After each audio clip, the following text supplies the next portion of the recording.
dadku muuqa aragtida dusha midabka waase balse duxiya kala roon damiriyo han iyo ficil dunjiguna madheeliyo hadday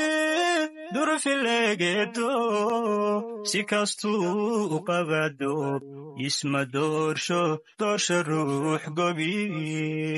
shalay dib u dhacaagiyo wax ka baro duruufa u darsahanka aayaha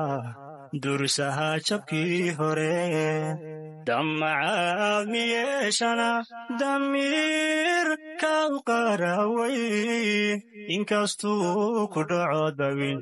isma dhiiba ruux diran irdankeeda dunidana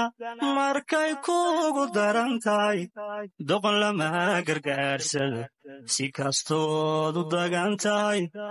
adadaygu waa door dhexda duuba oo samir nindan lihi madaale